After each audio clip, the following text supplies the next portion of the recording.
तो chapter number जो चल रहा है तुम्हारा स्थिर वैद्युत विभव तथा धारिता, उसके होने हैं न्यूमेरिकल। और न्यूमेरिकल करने से पहले ही बताया गया है कि क्या याद होने चाहिए तुम्हें चैप्टर के सारे फॉर्मूले जितने भी उस चैप्टर में आते हैं वे सारे याद होने चाहिए।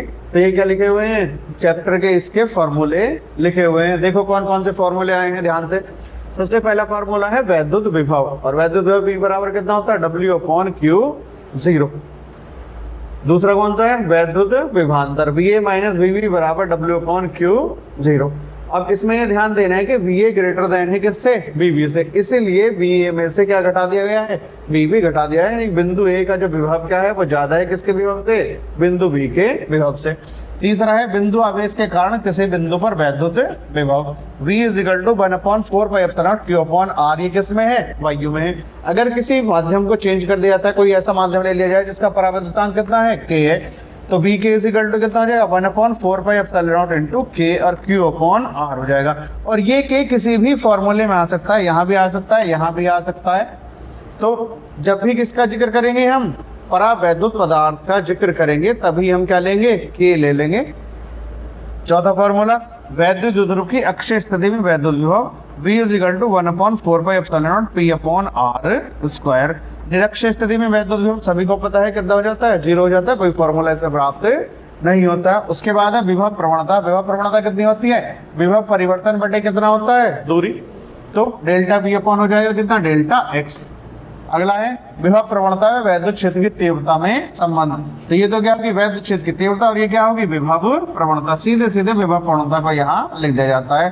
अब तीन विभवों में कितना हो जाता है, 3 डायमेंशन में वेक्टर E = हो जाता है -∂V/∂x I यूनिट वेक्टर और plus ∂V/∂y unit vector J plus ∂V/∂z unit vector K हो जाता है। ये तीनों की तीनों विभवों में फॉर्मूला होता है। उसके बाद अगर दो प्लेटें दे रखी है, उनके बीच विभवांतर कितना है, ΔV है, और प्लेटों के बीच की दूरी कितनी है, D, तो E = ΔV/D हो जाता है। न्यूमेरिकल्स में ΔV ना लगाकर कितना लगाया जाता है, V/D ही यूज किया जाता है, तो इसलिए वो भी तुम्हें बता दिया गया। अब कोई तार दे रखा है, उसकी लंबाई दे रखी है, उसके स्रों के बीच में अंतर कितना है, V है, तब वैद्युत क्षेत्र की तीव्रता कितनी हो जाती है, E = V/L। यहाँ से ही एक सूत्र बनता है मात्रक बनता है वोल्ट प्रति मीटर। तो ये किसका मात्रक है, वैद्युत क्षेत्र की तीव्रता का एक मात्रक होता है वोल्ट प्रति मीटर। उसके बाद स्थिर वैद्युत स्थितिज ऊर्जा U = होती है 1/4πε Q1Q2/R। इसके बाद क्या होता है, वैद्युत द्विध्रुव को वैद्युत क्षेत्र की दिशा से थीटा कोण घुमाने में किया गया कार्य W = PE1 - cos थीटा हो जाता है। इसके बाद आता है वैद्युत द्विध्रुव की स्थितिज ऊर्जा कितनी होती है, U0 बराबर होता है -PE। ये होता है जब द्विध्रुव क्या है, स्थायी संतुलन की स्थिति में है। अगर उसे 180 डिग्री घुमा दिया जाता है तो संतुलन क्या हो जाता है, अस्थायी हो जाता है, तो U 180 हो जाता है PE, यानी कि अस्थायी संतुलन की स्थिति में। अगर इसका सूत्र लिखना चाहोगे तो ये कितना हो जाता है, U थीटा बराबर हो जाता है -PE cos थीटा, इतना होता है। ये क्या है, सूत्र है, ये स्थायी संतुलन के लिए है और ये अस्थायी संतुलन के लिए। इस पर आधारित भी न्यूमेरिकल आते हैं कि स्थायी संतुलन की स्थिति में क्या बतानी है तुम्हें, स्थिर वैद्युत स्थितिज ऊर्जा बतानी है किसकी, द्विध्रुव की, और यहाँ क्या होगा, अस्थायी संतुलन की स्थिति में। इस तरीके से जो न्यूमेरिकल है एनसीईआरटी की बुक का है, और न्यूमेरिकल नंबर है 2.1, पेज नंबर है 78। क्या दिया हुआ है न्यूमेरिकल में, ध्यान से देखो, 5 × 10⁻⁸ कूलाम तथा -3 × 10⁻⁸ कूलाम के दो आवेश 16 सेंटीमीटर दूरी पर स्थित हैं। दोनों आवेशों को मिलाने वाली रेखा के किस बिंदु पर वैद्युत विभव 0 होगा, अनंत पर विभव 0 लीजिए।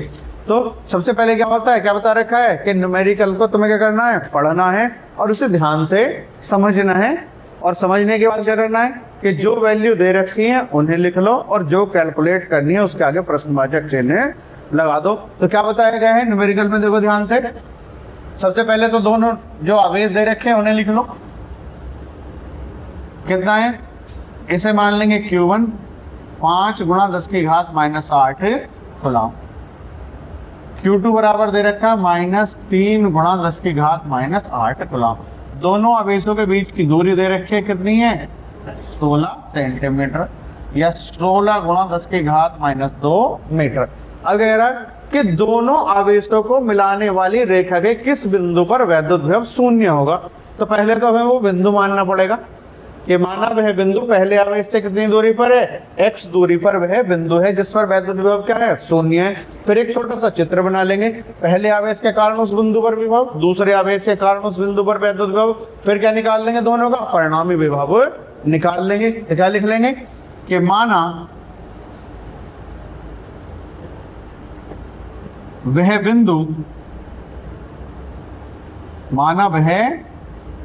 बिंदु जिस पर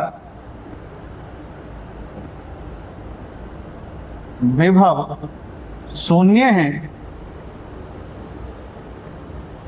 आवेश 5 गुणा 10 की घात -8 कूलम्ब से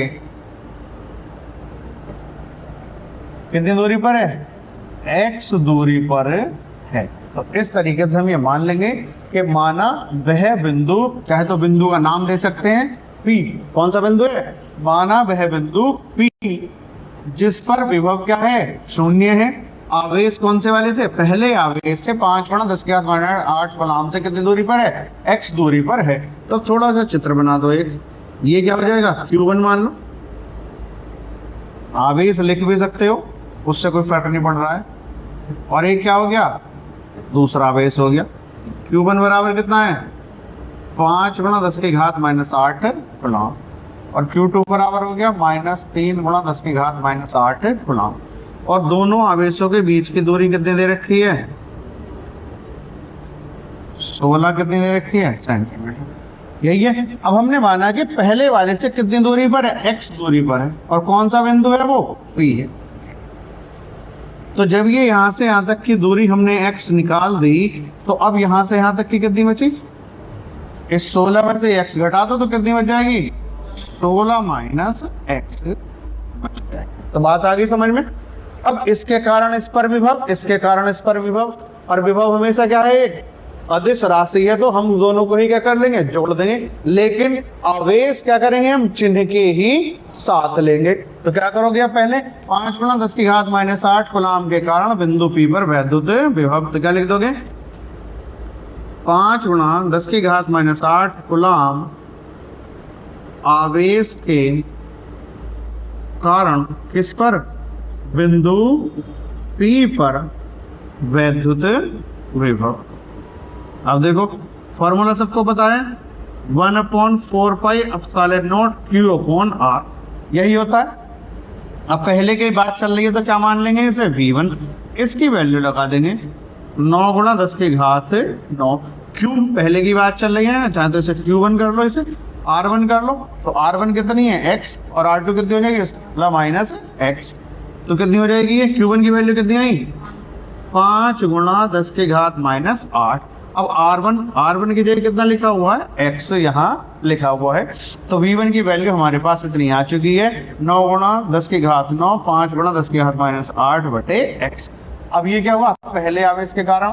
अब हम किसके कारण लिखेंगे, -3 गुणा 10 की घात -8 कूलम्ब के कारण बिंदु P पर वैद्युत विभव। तो लिख देंगे कौन सा आवेश है, -3 गुणा 10 की घात 8 कूलम्ब, हाँ माइनस दे रखा है, मेरा माइनस, अच्छा हाँ, -3 गुणा 10 की घात -8 कूलम्ब आवेश के कारण किस पर, बिंदु P पर वैद्युत विभव।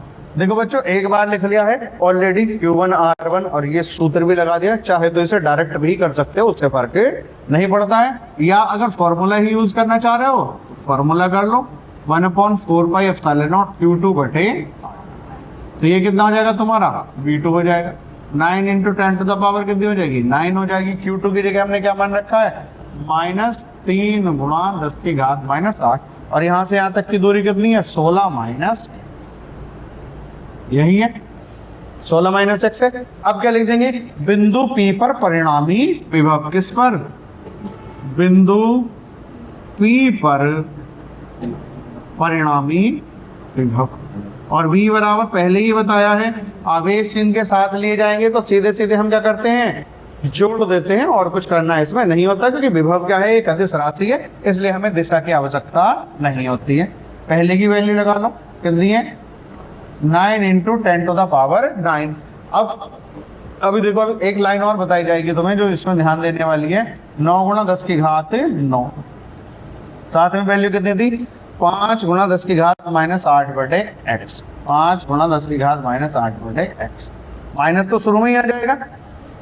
कितनी वैल्यू है 9 गुणा 10 की घात 9 और -3 गुणा 10 की घात -8 और बटे कितना है 16 माइनस x। यही है। अब देखो एक चीज और समझो इसमें, बिंदु पर विभव क्या होगा 0 होगा, और वो बिंदु क्या है जिस पर परिणामी विभव कितना है 0 है। यही तो बताया गया, परिणामी विभव पहले ही दे रखा है कि कितना है वो विभव 0 है। तो यहाँ कितना लगा दोगे 0 लगा दोगे, या एक काम करो इस वाली लाइन में लगा दो, एक लाइन बच जाएगी। बिंदु P पर परिणामी विभव, और चूंकि V बराबर कितना है 0 है, तो यहाँ कितना आ जाएगा 0, क्योंकि पहले ही क्या दिया हुआ है वैद्युत विभव कितना होगा 0 होगा। किस पर बिंदु P पर। हमें तो केवल डिस्टेंस ही तो कैलकुलेट करनी है, विभव ऑलरेडी दे रखा है कि विभव कितना है। अब इस वाली वैल्यू को इधर लिख लो, इसको इधर लिख लो, किसी को भी किधर भी कर सकते हो, उससे फर्क नहीं पड़ रहा है। देखो ये क्या है, कितना आया था, अच्छा 2 जगह कैसे लिया, एक ही जगह लिखा जाएगा। एक इधर पहुंचा लो, एक को इधर ही रहने दो, तो ये वाला कहाँ जाएगा इधर आके कैसा हो जाएगा प्लस का हो जाएगा। अब देखो कितना आएगा 9 गुणा 10 की घात 9, 3 गुणा 10 की घात -8 और बटे 16 माइनस 9 गुणा 10 की घात 9, 5 गुणा 10 की घात -8 और बटे x। अब देखो कितना कैंसिल होगा, 9 गुणा 10 की घात 9 से 9 गुणा 10 की घात 9 कैंसिल, 10 की घात -8 से 10 की घात -8 भी कैंसिल। अब बचा कितना, यहाँ से 3 बटे 16 माइनस x बचा, यहाँ से बचा 5 बटे x, 3 बटे 16 माइनस और ये बचा 5 बटे x। इसके इधर मल्टीप्लाई कर लो, इसके इधर तो कितना हुआ 3x, 16 पंजे 80 और -5, 5 और 3 कितना हो गया 8x बराबर 80 और x बराबर कितना आ चुका है 10 सेंटीमीटर। कहने का मतलब ये है कि वह बिंदु पहले आवेश से कितनी दूरी पर है 10 सेंटीमीटर की दूरी पर है, जिस पर विभव कितना है 0 है। तो आंसर कितना आ चुका है x बराबर 10 सेंटीमीटर आ चुका है। इसमें चाहे तो लिख देगा कि वह बिंदु कहाँ है,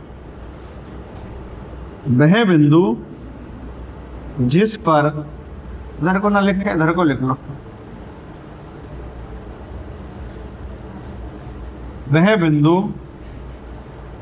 जिस पर विभव कितना है 0 है, 5 गुणा 10 की घात -8 कूलम आवेश से कितनी दूरी पर है 10 सेंटीमीटर दूरी पर है। तो इस तरीके से ये तुम्हारा न्यूमेरिकल हो जाता है। ठीक ठाक है न्यूमेरिकल, कोई दिक्कत नहीं है इसमें। एक न्यूमेरिकल और दे रखा है इसी में, +10 माइक्रोकूलम और -10 माइक्रोकूलम के दो आवेशों के बीच की दूरी कितनी है 2 सेंटीमीटर है। दोनों आवेशों को मिलाने वाली रेखा के मध्य बिंदु पर क्या करना है वैद्युत विभव कैलकुलेट करना है, और वैद्युत क्षेत्र की तीव्रता भी कैलकुलेट करनी है। दोनों कैलकुलेट करनी होती है, वो न्यूमेरिकल भी मोस्ट होता है। इस बार विभव दे रखा है, उसमें बताना है कि इस पर विभव कितना है, मध्य बिंदु बता दिया जाएगा पहले।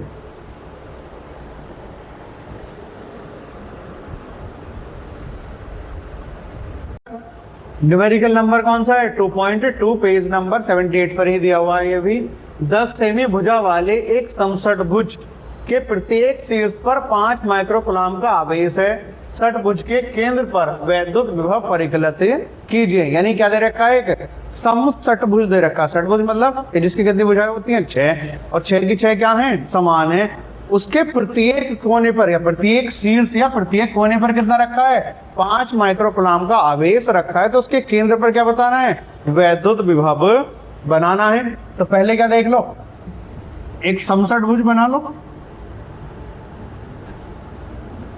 क्या बनाना है, एक समषटभुज बनाना है। थोड़ा सा टिपिकल तो होता है बनाने में, बड़ा भी बन रहा है, कोई दिक्कत नहीं है।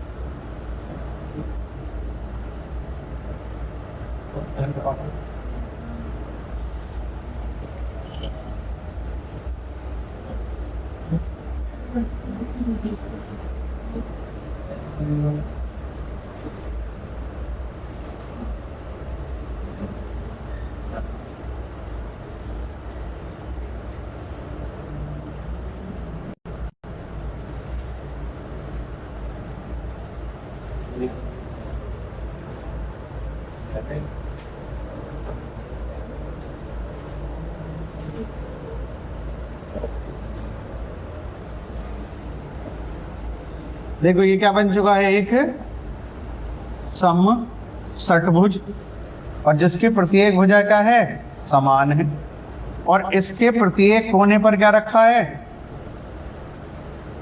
कितना आवेश रखा है। देखो 6 भुजाएंगी, 1 2 3 4 5 6। अब इन्हें सबको मिला लो। क्यों मिला लो? क्योंकि डिस्टेंस तो देखनी पड़ेगी। डिस्टेंस के यहां से यहां तक की कितनी है, यहां से यहां तक की कितनी है, इस तरीके से। अब देखो एक चीज पे ध्यान दो कि समषटभुज की जितनी एक भुजा होती है, कितनी भुजा, यहां से यहां तक की कितनी भुजा बताई गई है, 10 सेंटीमीटर बताई गई है, और प्रत्येक किनारे पर कितना रखा, 5 माइक्रोकूलम। यहाँ भी कितना, 5 माइक्रोकूलम, यहाँ भी कितना, 5 माइक्रोकूलम, यहाँ भी कितना, 5 माइक्रोकूलम, यहाँ भी कितना, 5 माइक्रोकूलम। यानी कि प्रत्येक कोने पर कितना है, 5 माइक्रोकूलम का आवेश रखा है। और ये बताना है कि ये जो बिंदु P है, इस पर क्या करना है तुम्हें, केंद्र मान लो, तो केंद्र के लिए O मान लो, P ना मान के।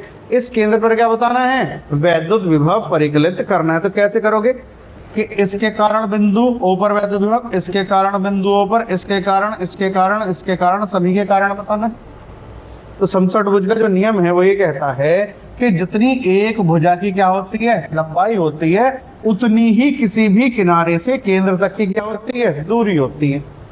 मतलब जितनी ये है डिस्टेंस कितनी है, 10 सेंटीमीटर, तो ये भी कितनी होगी, 10 सेंटीमीटर होगी, ये भी कितनी होगी, 10 सेंटीमीटर होगी, ये भी कितनी, 10 सेंटीमीटर, ये भी 10 सेंटीमीटर, ये भी कितनी, 10 सेंटीमीटर, ये भी कितनी, 10 सेंटीमीटर। यानी कि सारी ही जो डिस्टेंस हो जाएंगी किसी भी कोने से कहां तक की, केंद्र की सारी क्या होती है, 10 ही सेंटीमीटर होती है।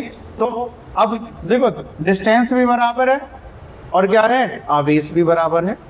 तो क्या लिख देंगे, पहले तो प्रत्येक किससे, शीर्ष से, प्रत्येक शीर्ष से षटभुज सम लिखो, प्रत्येक शीर्ष से समषटभुज के केंद्र तक की दूरी, प्रत्येक शीर्ष से समषटभुज के केंद्र तक की दूरी कितनी होगी, 10 सेंटीमीटर होगी। तो प्रत्येक से कितनी है, 10 सेंटीमीटर। तो आवेश भी कितने दे रखे हैं, बराबर दे रखे हैं। चाहे तो एक लाइन में से कर सकते हो। अतः केंद्र पर कितना हो जाएगा, विभव निकाल लो परिणामी, V1 plus V2 plus V3 plus V4, सभी के कारण आवेश भी क्या दे रखे हैं। या पहले क्या कर लो, लाइनें लिख लो, Q1 बराबर Q2 बराबर Q3 बराबर Q4 बराबर Q5 बराबर Q6, कितना है, 5 माइक्रोकूलम है। कितना दे रखा, 5 माइक्रोकूलम, या 5 गुणा 10 की घात -6 कितनी हो गई है, इतने कूलम हो गया। इसी प्रकार R1 R2 R3 R4 R5 R6 हो गई, R6 तक कितने दे रखे, 10 सेंटीमीटर, या 0.1 कितना आ जाएगा, ये मीटर आ जाएगा। तो डिस्टेंस है, सब दे रखा, तो सीधे सीधे लिख लो किस पर, बिंदु O पर परिणामी विभव।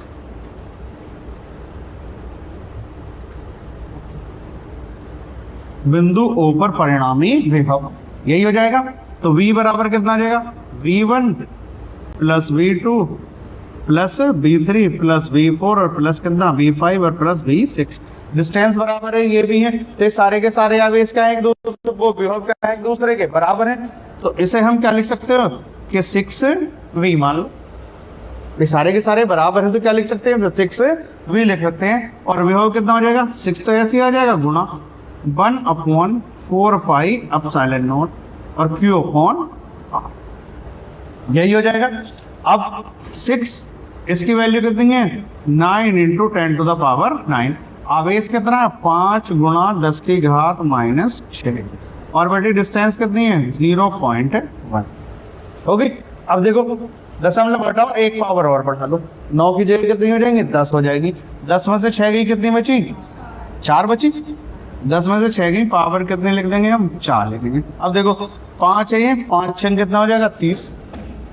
कितना हो जाएगा, 5 6 30 और 3 9 27, तो कुल मिला के कितना हो गया, 270 हो गया। तो क्या लिख दोगे यहाँ, 270 लिख दोगे। अब एक दशमलव यहाँ लगा लो और पावर कितनी कर लो, 2 बढ़ा दो, 2 बढ़ जाएंगे ना पावर। v बराबर भाई क्या करोगे, 100 से भाग करोगे, 100 से गुणा करोगे। जब इसे 100 से भाग करोगे तो दशमलव यहाँ आएगा और 2 पावर क्या होंगे, इसमें जुड़ जाएंगी। तो कितना हो जाएगा, 2.7 × 10⁻⁶, इतने कितना आ जाएगा, ये वोल्ट आ जाएगा। तो बात समझ में आ गई। यानी कि मेन जो चीज है इसमें वो यही है कि जितनी एक भुजा होती है वही केंद्र से किसी भी शीर्ष तक की क्या होती है, दूरी होती है। मेन चीज ये समझने वाली थी। क्योंकि बच्चे क्या करेंगे, इसमें कंफ्यूज होंगे कि डिस्टेंस तो दे ही नहीं रखी, तो होगा कैसे। तो इसका मतलब क्या है कि जो एक भुजा की लंबाई होती है वही किसी भी शीर्ष से केंद्र तक की दूरी होती है। बस ये चीज ध्यान में रखनी है। और डिस्टेंस क्या आ गई, सबकी बराबर हो गई। तो कितना जाता है, सीधा सीधा कितना हो जाएगा, ये 6v हो जाएगा। और एक v की वैल्यू लगाओ, आवेश दे रखा है, डिस्टेंस दे रखी है, कैलकुलेट कर लो तो ये आंसर तुम्हारा हो जाएगा।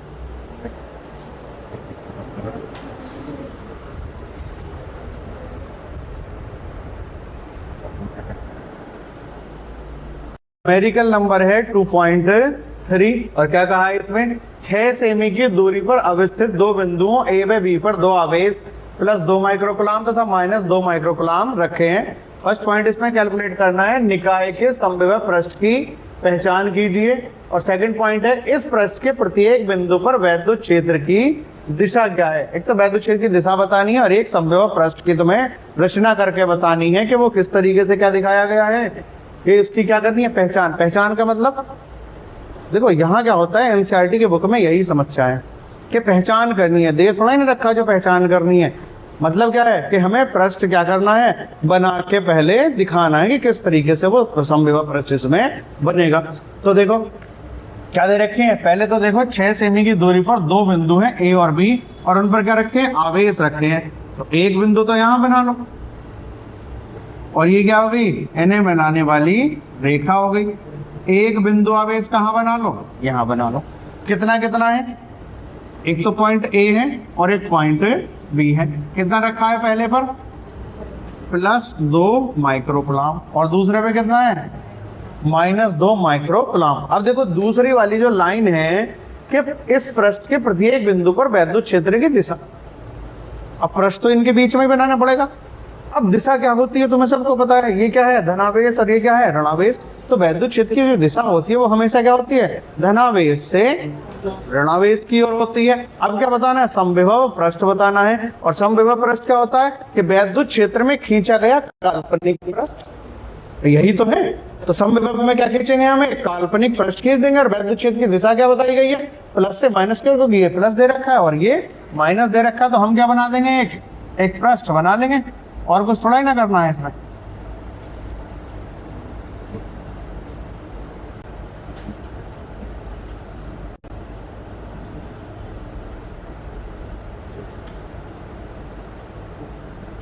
ये बन गया क्या, समविभव पृष्ठ बन गया, जिसकी क्या बताइए कि पहचान करने के लिए बता दिए। अब अगर हम प्रत्येक बिंदु की बात करें तो वैद्युत क्षेत्र की डायरेक्शन तो यही होगी कि यहाँ से क्या होगी एंटर, यहाँ से क्या होगी बल रेखा, इसमें एंटर होगी, इस यहाँ से क्या हो जाएगी एग्जिट हो जाएगी, यहाँ से क्या होगी एंटर होगी और यहाँ से क्या होगी एग्जिट होगी, यानी कि यही बतानी है।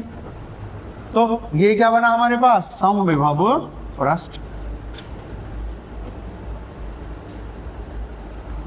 चाहे तो लाइंस ज्यादा भी बना सकते हो, एक यहां बना लो, एक और नीचे को बना लो थोड़ी सी।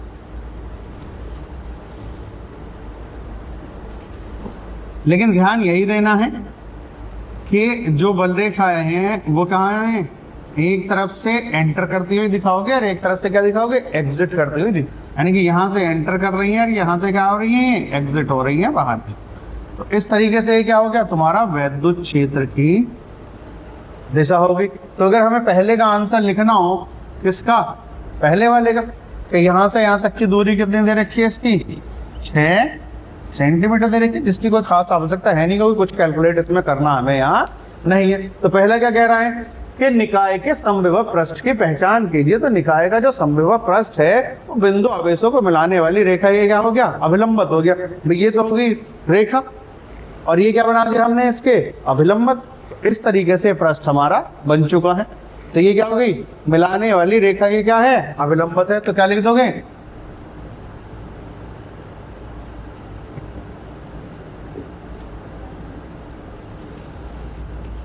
समविभव पृष्ठ आवेशों को मिलाने वाली रेखा के क्या है, ये अभिलंबत है। और सेकंड पॉइंट क्या कह रहा है कि इस पृष्ठ के प्रत्येक बिंदु पर वैद्युत क्षेत्र की दिशा क्या है। तो पृष्ठ के तो अभिलंबत ही होगी दिशा भी, क्योंकि लाइन तो ये लाइन और ये लाइन एक ही दिशा में हो रही है, कि है तो अभिलंबत लेकिन कहाँ है, प्लस Q से माइनस Q की ओर, या क्या कह सकते हो कि प्लस 2 माइक्रोकुलाम से माइनस 2 माइक्रोकुलाम की ओर को है। तो क्या लिख दोगे, किस पर, पृष्ठ के प्रत्येक बिंदु पर वैद्युत क्षेत्र की दिशा। तो पृष्ठ के प्रत्येक बिंदु पर वैद्युत क्षेत्र की दिशा किससे, प्लस 2 माइक्रो कुलाम से माइनस 2 माइक्रो कुलाम की ओर तथा पृष्ठ के क्या, अभिलंब। तो ये चित्र बनाना है और ये दोनों क्या कर देने हैं तुम्हें, आंसर इसके लिख देने हैं। तो इस तरीके से ये क्या हो गया, इसका आंसर हो गया। ये पृष्ठ बनाना है, तो पृष्ठ क्या बनेगा, वैद्युत बल रेखा है, तो इस तरीके से ही गुजरेंगे। और हमें क्या बनाना है, पृष्ठ बनाना है। तो जब वैद्युत बल रेखा इस तरीके से जा रही हैं तो यही क्या बन जाएगा, एक पृष्ठ बन जाएगा। तो ये क्या बना दिया हमने, एक समविभव पृष्ठ इसमें बना दिया है, जो कि वैद्युत क्षेत्र की दिशा के क्या है, ये अभिलंबत स्थित है। न्यूमेरिकल नंबर है 2.4, पेज नंबर 78। 12 सेमी त्रिज्या वाले गोलीय चालक के पृष्ठ पर 1.6 × 10⁻⁷ कूलाम का आवेश एक समान रूप से वितरित है। फर्स्ट पॉइंट कैलकुलेट करना है गोले के अंदर, सेकंड पॉइंट है गोले के ठीक बाहर, और थर्ड पॉइंट है गोले के केंद्र से 18 सेंटीमीटर की दूरी पर स्थित किसी बिंदु पर वैद्युत क्षेत्र क्या होगा। अब चैप्टर चल रहा है विभव का, कैलकुलेट क्या कराया जा रहा है, वैद्युत क्षेत्र। तो वैद्युत क्षेत्र के सूत्रों को ध्यान देना है।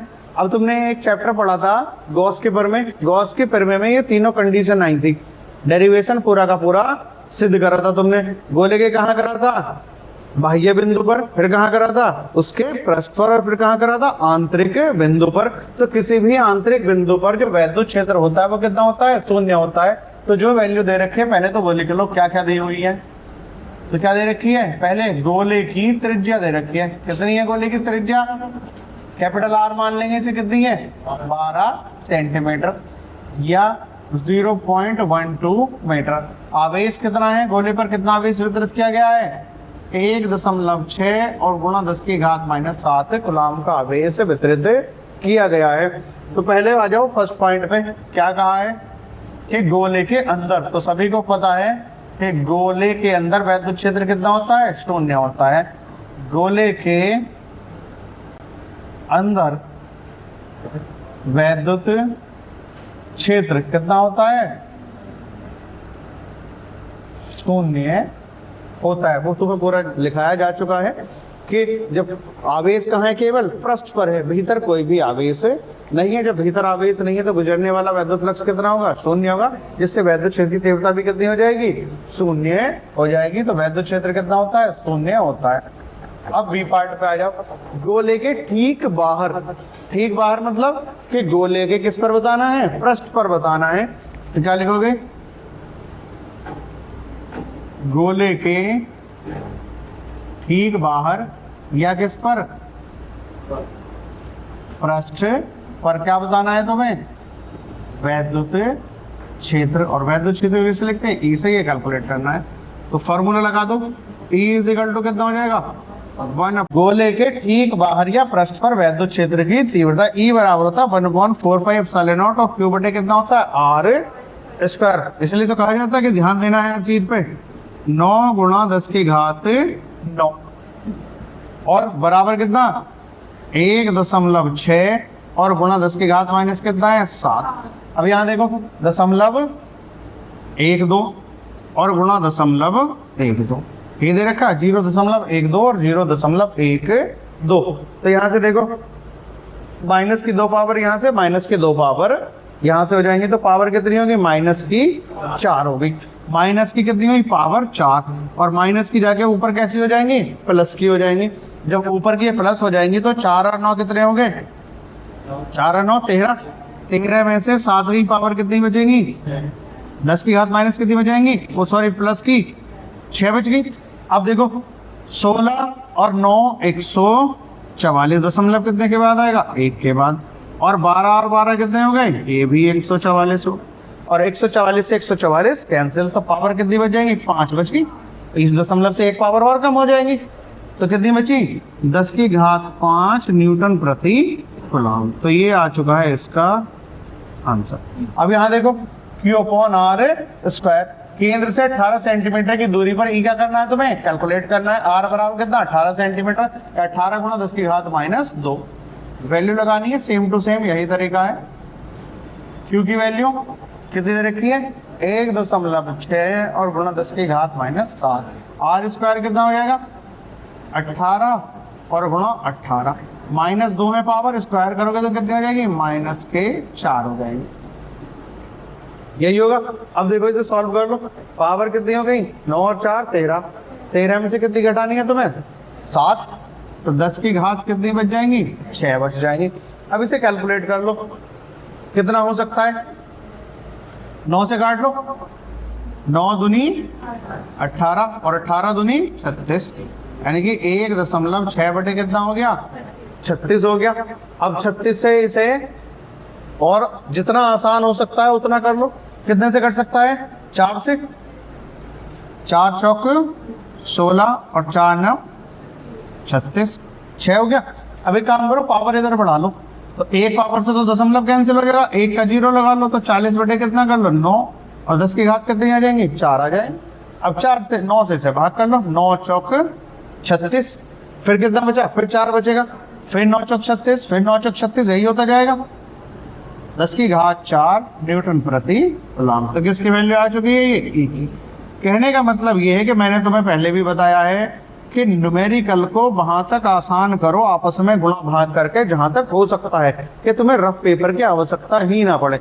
अब देखो इसमें कैलकुलेशन तुमने करी, अगर तुम 18 की पहले ही गुणा कर लोगे और 16 और 9 की कर लोगे तो कैलकुलेशन क्या हो जाएगी, टिपिकल हो जाएगी। जब तुम 18 गुणा करोगे तो बहुत सारी संख्या आएगी।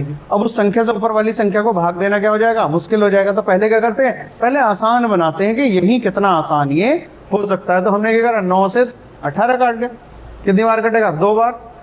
अब 2 से चाहे तो इसे यही कर लो, 2 से कितना करो 0.8 और 0.8 बटे कितना कर लो 18। बात तो वही आ रही है भाई, 16 बटे भी 36 हो जाएगा, तो 0.8 बटे भी 18 आएगा। यानी कि भाई फिर भी 18 दूनी 36 तो छोटी ही संख्या है, फिर से हमने इसे डिवाइड कर लिया तो 0.4 बटे कितना आ गया 9। अब 9 से तो हम 4 को डिवाइड कर ही सकते हैं, इतना टिपिकल है नहीं है। लेकिन 18 से तुम क्या करोगे 144 को अगर भाग करोगे तो वो तुम्हें भाग देना कठिन हो जाएगा। तो इसलिए क्या करते हैं कि कैलकुलेशन को पहले क्या करते हैं, आसान करते हैं। जब देखेंगे कि ना कोई किसी से भाग हो सकती है ना किसी से गुणा करने से कोई फायदा नहीं है, तब लास्ट में जाके वो काम किया जाता है कि तुम्हें नीचे वाले से ऊपर वाले को क्या करनी है, भाग देनी है। तो ये 4 ही न्यूमेरिकल थे इस चैप्टर के, जो कि एनसीईआरटी की बुक में दे रखे हैं। ये चारों तुम्हारे